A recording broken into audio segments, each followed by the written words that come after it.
when we look at resilience, we look at people who take their life and take risks.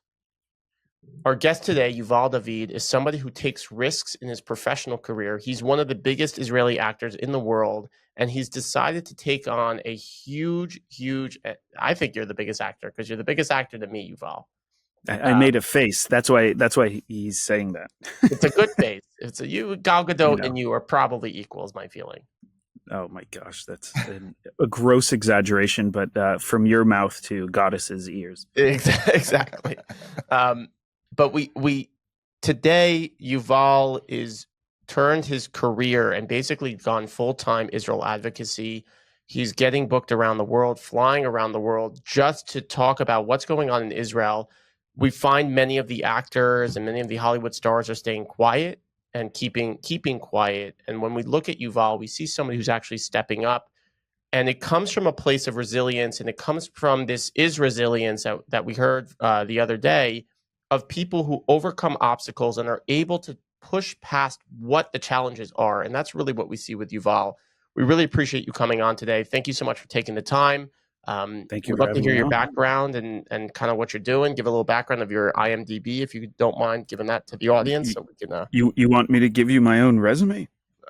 Yes, I gave the good. I think it was a pretty solid intro. What do you think? I thought so. I mean, obviously Yuval doesn't think so, but I thought so. Well, I mean, look, I've been working as an actor, director, filmmaker, news commentator, docu-journalist for the majority of my life.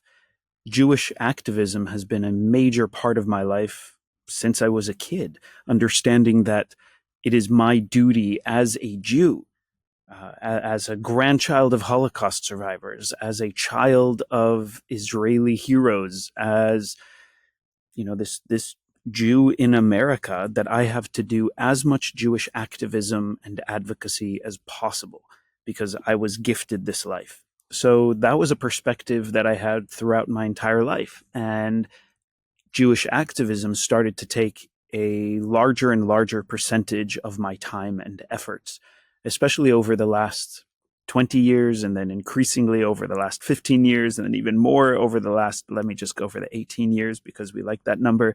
And the last 5 to 7 years, it's probably taken up about a quarter to a third of my time. Since October 7th, it's basically been almost all of my time has been dedicated to Jewish activism. I just got back from Israel, and in Israel, everybody talks about hasbara, the Israeli advocacy, and I actually don't like that term hasbara, which means the explaining, as if we need to explain ourselves, we need to explain our right to life, we need to explain our right to defend ourselves. I much prefer the terms hashpa'ah, which means the influence, and havana, which means the understanding. So people are owning our narrative. People are reframing our narrative, and they're doing so for us, taking our own control away, and it's up to us to control our own narrative. So that's something that I've been very much focusing on. I think that all of this work that I've done as truly a storyteller, right? That's what describes being an actor, director, filmmaker, news commentator, docu-journalist. It's how to look at a narrative, frame a narrative, and share it with a specific audience. That very much set me up for this time right now to do the exact work and efforts that I'm doing for the Jewish people. Yeah, that's what I love right now is that Israel and the Jewish people typically have this counter narrative.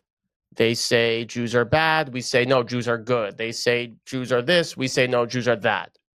But there's been a few leaders that we find that are actually creating a new narrative for Jewish people. The Jews in general are filled with light. We're filled with giving. I mean, we're filled with innovation. We push as hard as we can to be successful and to be a light onto the world. That's really how we're brought up, is to do that. That's just part of our being. Right. And there's a few leaders out there, Eitan Chidiat, you, Elon Levy, Gal Gadot. There's really a lot of people right now who are stepping up and doing that and creating this new narrative. What do you think the new narrative will be? Not the counter narrative. What do you think the new narrative is going to become? The new narrative of the Jewish people is tapping back into what the original narrative has always been, who we are as a people. We are defined by determination and resilience. We are not defined by victimhood. One of the things that challenges that is our current society, especially in the West, has this sort of victimhood competition, which I don't think is a good thing. Victims shouldn't compete with other victims to see who's the biggest victim. All we should be doing is resonating with each other and supporting each other because of and in spite of our victimhood, understanding how to be forward moving, forward thinking. That is something that defines the Jewish people. We're always about the next generation, about planting a tree under which his shade will never sit, about doing things for people in the future, about helping the younger generations. It's all about the next step, not about staying within the trauma, staying within the victimhood. Even the line from Psalms, which so many people think about. Oh my God, the English is so famous. I'm thinking of it in Hebrew. Lo through I walk through the valley of the shadow of death. Something like that in English. I will fear no evil. Is that one? Right. So we know that we need to walk through that valley of darkness.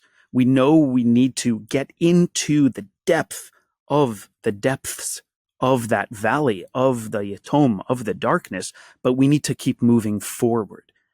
That's something that we're about. So what is this new narrative? This new narrative is one where we can say, we are victims, we are marginalized, we are minimized, we are oppressed. People try to colonize us. They have for thousands of years. People try to use their force to change us or erase us, but we keep moving forward. We are strong Jews. We are resilient Jews. We are determined Jews. We are successful Jews. We are sexy Jews. We are brilliant Jews. We need to really focus on our strengths with the complete understanding that our strengths come from our weaknesses. Anybody who truly is brave is weak. Anybody who's truly courageous has been injured and knows the risk of being brave. That is what being brave and courageous is about, and that is what our narrative is going to be. I love what you're saying. It's brave and courageous and moving forward. I love what you're saying. There was a narrative that I found, and it kind of came with the establishment of the state of Israel. After the Holocaust, many of the people who passed away who survived, did not speak about the Holocaust right away. What they did was they said, we need to rebuild. And they rebuilt their lives. And after about 20 or 30 years, then they started recounting on the Holocaust and talking about it. I find that narrative, and that was talking about Israel. Israel was the birth of the largest genocide in Jewish history by far. And they rebuilt the narrative into we have a homeland where Jewish people were united. This is our state. And now they're talking about more about the Holocaust, and then Steven Spielberg and all these other big Hollywood directors started talking much more about the Holocaust, but it wasn't right away. And that narrative is now changing again, that we need to lead with we are courageous, we are strong. It used to be, and Kosha Dill said this perfectly. He said the Jews growing up were looked at as weak. If you looked at a wrestling Jew or a basketball Jew, we were not the person that you'd pick. If you took the sea of kids from public school, the Jew would typically be picked last. Now the Jewish narrative is showing that no, we're actually strong, we're courageous, we're determined, and we're resilient. Where did you and that's you epitomize that, which is you lived a different career path. How did you get to acting, and how did you choose? Because you could have been successful in anything you choose. How did you choose into filmmaking and directing and being part of this very different path than many people? Being a storyteller is a very powerful position. Storytellers are the most powerful people in human history because they declare and define the narrative of peoplehood, of experiences. Historians are storytellers, politicians are storytellers, journalists are storytellers. So picking that path was because I connected to being a storyteller. I started public speaking when I was a kid. I didn't do it as much as I do now, of course. And there was something very exciting about that, to be able to digest information, to do a lot of listening Where did to you the grow up? people around me. I grew up between the US and Israel, so primarily in the Washington, D.C. area where I was born and raised, and spent summers and winters in Israel. Very much connected to my family. Most of my family's in Israel. I was also raised as an Israeli American and understanding what it means to be a first generation American. So understanding who I am and where I come from affected every choice that I made. Understanding who I am and where I come from affected my work as a storyteller, and eventually I loved it and loved performing and loved the spotlight and loved art and creation and sharing and collaborating and helping other people do that as well. And that's how I got into all the fields that I'm into, because it's not a I me focus, it's an us we focus. How can I have create a team, support a team, be part of a team, join a team, and uplift everybody at the same time? And that's also very much my perspective within Jewish activism. So everything is hand in hand. Sometimes people say, gosh, Yuval, you do so many things. You're an actor, you're a director, you're a filmmaker, you're on the news every day, you do the Jewish advocacy, you're speaking all over the place. I very much see it all as this one career, as this one mission.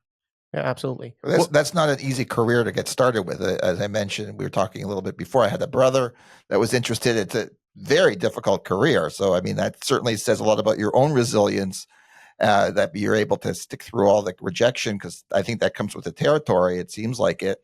But Yeah, rejection isn't something that it. scares me. Yeah, rejection isn't something that scares me. The word no isn't something that intimidates me or Yeah, you got stops to get me. used to it. So you I'm used to it, and also, I believe in myself, and I believe in other people, and I have very high expectations of myself and others, which oftentimes will lead to disappointment if somebody doesn't perform their best or even try their best.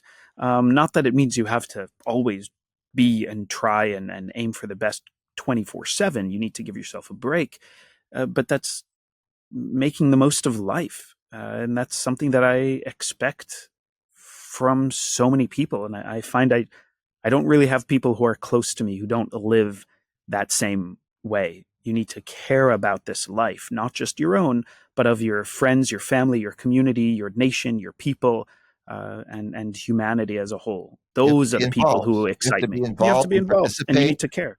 But you Yeah. mentioned also that there has been some issues with the acting. Like, how are they going to? Have you found anything that people have lashed back about your Israel advocacy and what they're going to do Totally. going forward? So maybe You just know, talk a little bit about that. I have no clue how all of my Jewish and Israeli advocacy will impact my career in entertainment and media, but it's my truth. I'm not going to hide my truth so I can appease somebody else.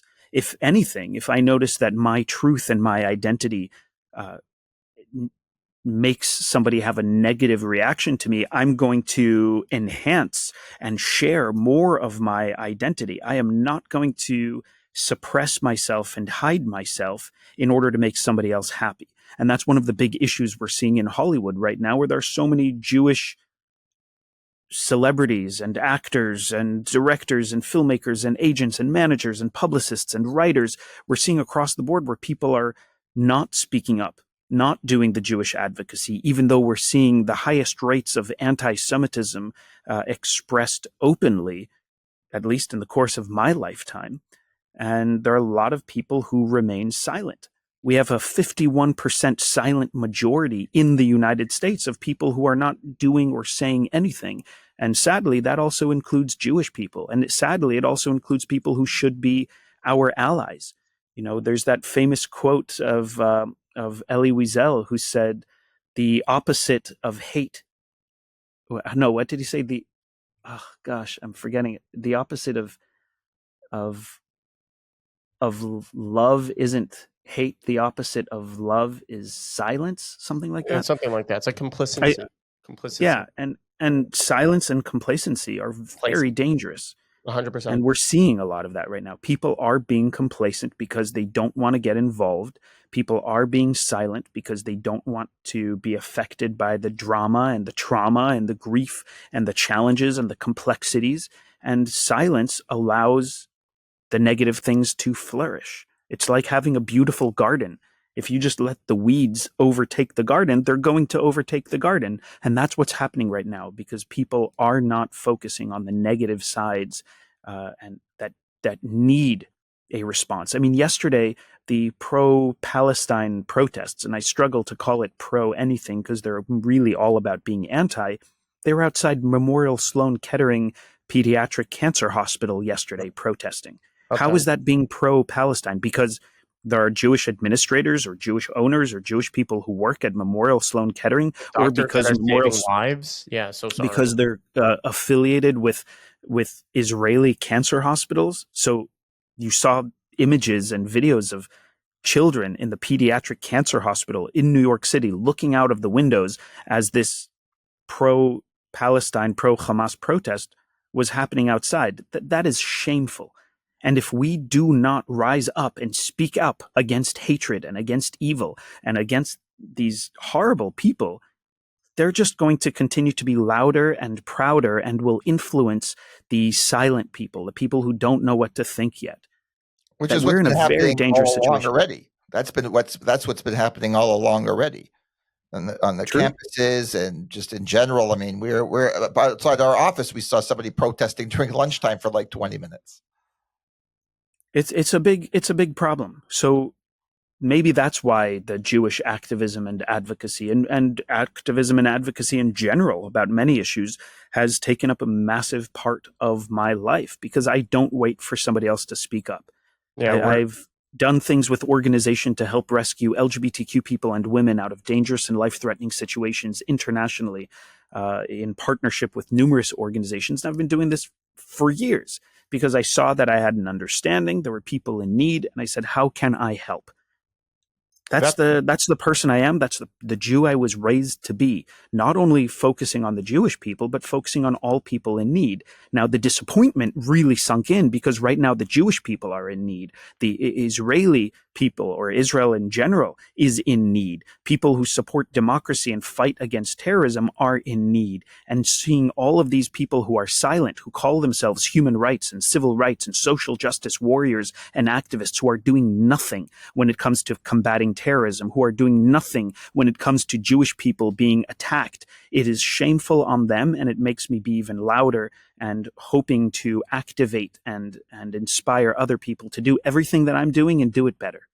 I love that you're saying to inspire other people, and for the people there, I find there is this silent majority, but of the silent majority, there's a lot of people that want to speak up, but they're scared to. They're scared to do it. Now you have an ability to create stories and to guide people along, and I kind of view that in why you're successful in life because you have that passion, because you're constantly pushing forward.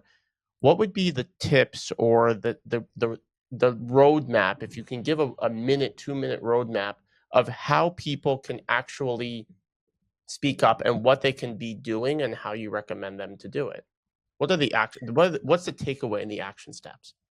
Well, I think we have to treat this like a campaign, like a presidential campaign. We're in this daily struggle to shape a narrative, right? And just like a presidential campaign understands that there are shifting narratives or people are speaking about this candidate, you always need to be able to respond and shift and change. The people we have to persuade are not the people who are in the echo chamber. Those are people we need to empower to take action.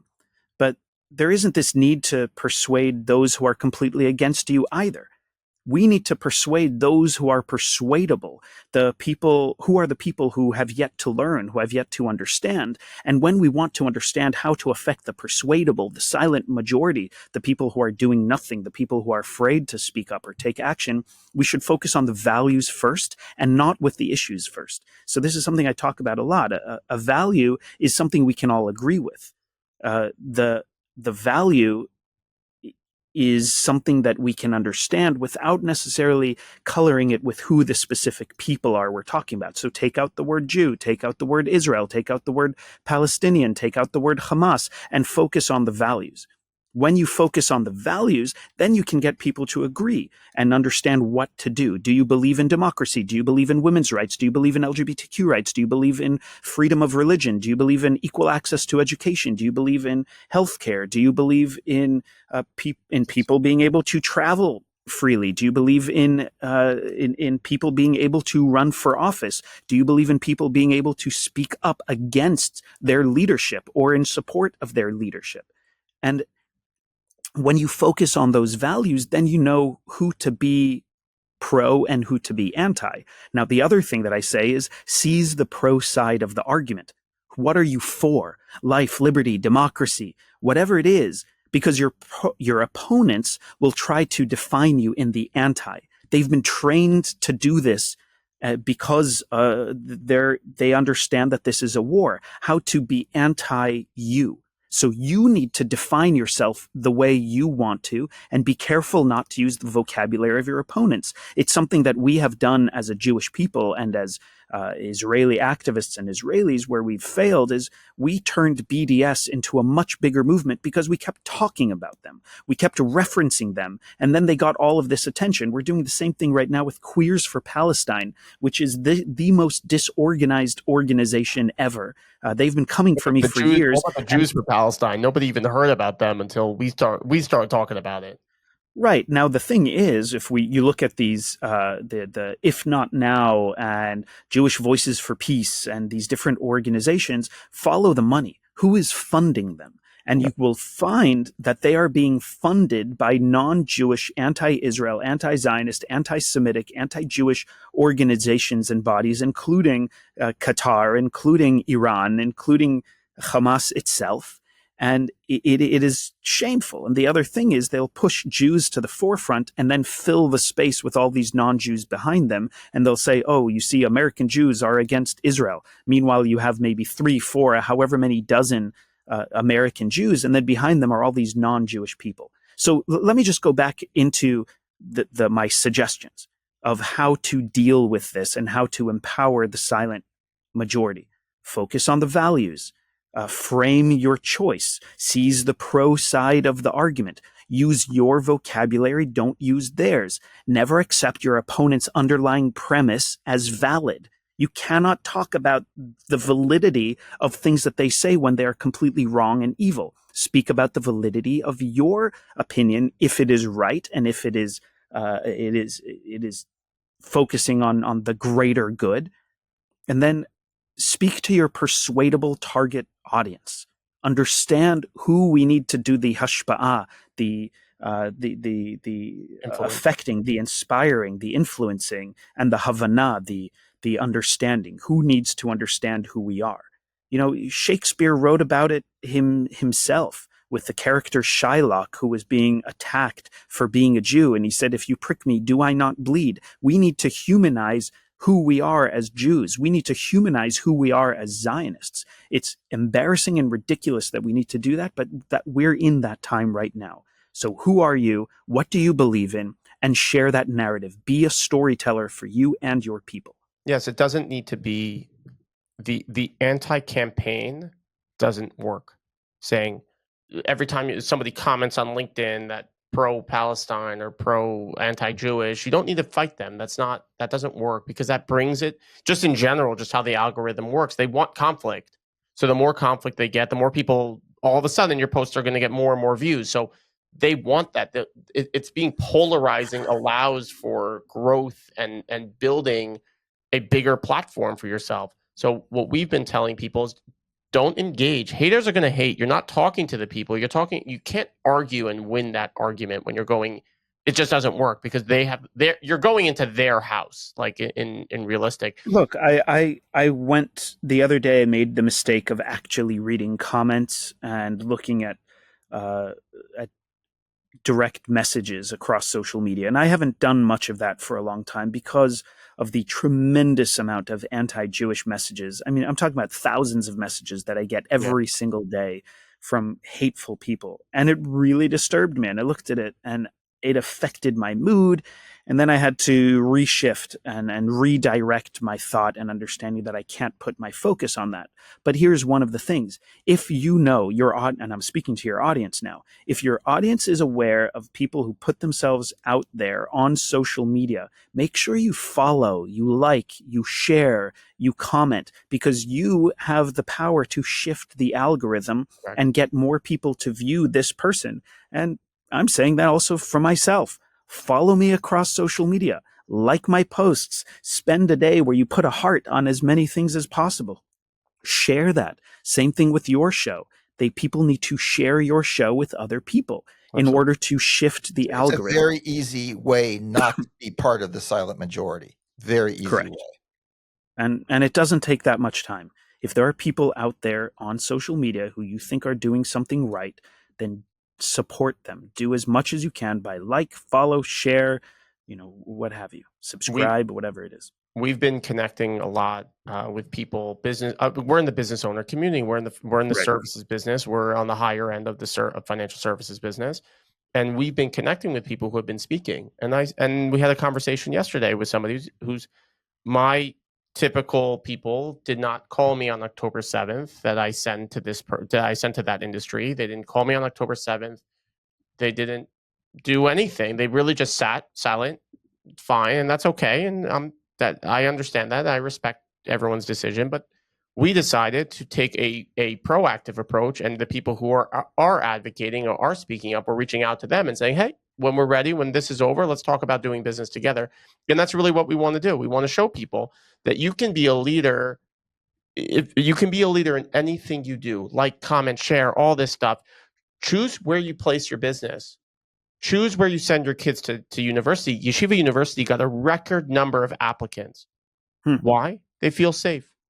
If you shift the dollars, and we said follow the money, you're shifting the dollars to the people that are pro, and you're bringing them up. And if you make somebody, for me, when I see you, I go, how can I enable Yuval to be the most successful actor, filmmaker, producer, director in the world? Because you are speaking up, and it's our job to get behind you. You're leading in your side, we're leading in ours, and it's our job to get behind you and try to help you to grow. And the more we do that for each other, the more unity there will be. And this is a time where leaders are made and followers will follow. And that's really what I love. You had this moment, and I love your passion, and you're so, like, some people are loud and yell, but you speak so eloquently, calmly, which is very different, I think, than myself. What was that moment in your life that you still have the same intensity, though? That's the same intensity. That's true. The intensity is there, but I will talking that both of you have that desire within, that not to keep it within, that you've got to now, let's bring it out. And I think that's something that both of you share. Just one other point I was thinking about. There's an elementary school that's opening up, I think, on the Upper East Side of Manhattan, and they're getting they're getting a record number of applicants, because people don't feel safe anymore. They don't feel safe in the public school system. They don't feel safe in the colleges. Look what happened at Cooper Union a couple of weeks ago. People are not being kept safe. And that's really very, very difficult thing to accept. Yeah, it is. People are realizing that we have a few different choices as Jews in America, or let's just say Jews in the diaspora, Jews outside of Israel, is we either need to take action and speak up. Our other choice is to be quiet, silent, and hide and try to avoid confrontation and drama. And our third choice is to move to Israel. Yeah. Those are the three choices that we have right now. And an important thing, if you are staying in the country in which you live and not getting up and moving to Israel, people are recognizing that we have to become a more insular people again. We used to tease the older generations and say, like, oh my gosh, why were you so insular and focusing on Jewish communities? Well, we're seeing that right now, and we're seeing people do that right now because safety matters. We need to know that we can walk around with Magen Davids, like I have all around my neck, all this clinking and clanging that your listeners can hear. I would find you no problem on the ski slopes. Just Yeah, hear your list just flying by. I could just find with no problem. clinking and clanging. Absolutely. We wear ours very proudly as well. Yeah, you need to. To be demonstratively Jewish is important. Now, here's something that I very much suggest for people is send your kids to Jewish day schools. Send your kids to Jewish day schools. There are so many grants and scholarships out there. If the fees are too high for you, look into that. Make sure that you're raising the next generations of Jews to be proud, demonstrative Jews who are proud of their identity, who understands their history, understand their past in order to craft and shape their future. Also for college students, every Jewish college student should get a minor, if not a major, in Jewish studies, in Jewish history. We need to support the Jewish history and Jewish studies departments, not Middle East studies departments, not all of these other departments. Make sure you're studying about our people from our people, not the narrative that's shared about our people from others. That is something that we can do. Or go to the Jewish universities, go do a summer semester year abroad, or even transfer to a university in Israel. There's so much that we can do, but we need to own our own narrative. That is what people are seeing. Absolutely. Where did you find, what was that moment in your life that allowed you to be so resilient? Because you're tough as hell. You don't look as tough as you are, but you're tough as hell. I mean, I work out. Look at that. Look at that baby right there. That's muscle. We had some serious. My brother's like this big bodybuilder. He's like 220 pounds, can deadlift 500 pounds. He looks like a Greek god. It's ridiculous. Works out too much. I think it's a little lame. He works out 4 times a day. It's too much. You sound jealous. Good for him. Oh, he has his own gym in New Jersey. So what else does he have to do all day? Well, he's not. He trains other people. He has to lead by example. That's it. And you know what? Strong Jews are awesome. We need more strong Jews. That's no question. And we're getting some, not many. We have that genetic in us that doesn't allow for huge bodybuilding experience, but we're doing okay. I don't know. There are a lot of really strong Jews. I just got back from Israel a couple days ago. I saw a tremendous amount of strong Jews, of course, especially in Tel Aviv, where everybody's running and working out on the beach. I mean, it was like one godlike, chiseled out of marble man or woman after the other. Yeah, amazing. I was in Elizabeth, New Jersey yesterday. Not many of those. Quite the opposite. So, people need to go to Israel to see what strong Jews are and to be inspired by the strong Jews of Israel, and make sure that we have strong Jews everywhere else we go. And strong doesn't mean you have to just lift heavy things and put them back down, but lead a life of physical fitness, of emotional fitness, of psychological fitness.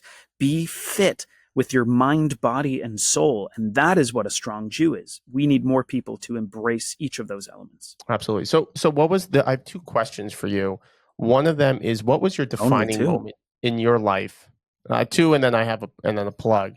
But what was that defining moment in your life that allowed you to be that resilient? And the second one, while you're talking and thinking at the same time, if you put your values and put into one value, what would that one value be? If you said, I define myself by one word, what would that value be? I'm not very good with favorites and choosing one thing, but my main value that has affected so much of my life is to live the life of the loving adventurer. To be a loving adventurer. I love that. So, that's 2 words. What does that mean? What does it mean to me to live the life of the loving adventurer? It's where love isn't just an emotion, it's a state of being, and everything is an adventure. Waking up is an adventure. Being able to pursue my goals is an adventure.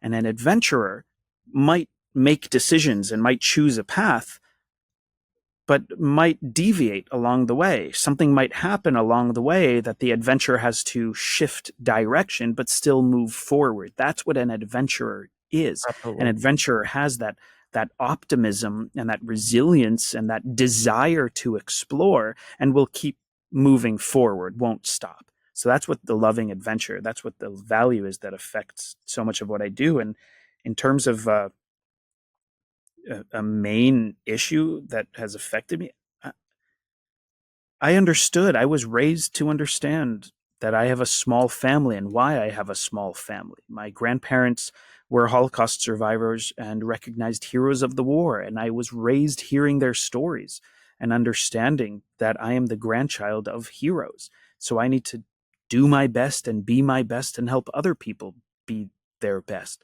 I think that's something that very much defined me. And then on top of that is I've already survived numerous near death experiences and terrorist incidents and been a first responder. And I've seen death and destruction with my own eyes and been in those situations and understood that I needed to be able to be calm and focused and help people as much as possible in those moments because I have the ability to not lose control, but to get really, really focused on how to survive and help other people survive. It's amazing. Yuval, thank you so much for coming today.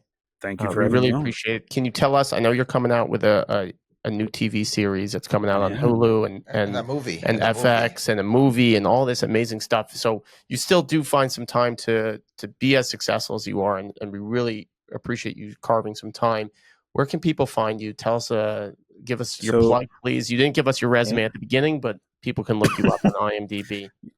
You can I look give me you an up okay resume. all over.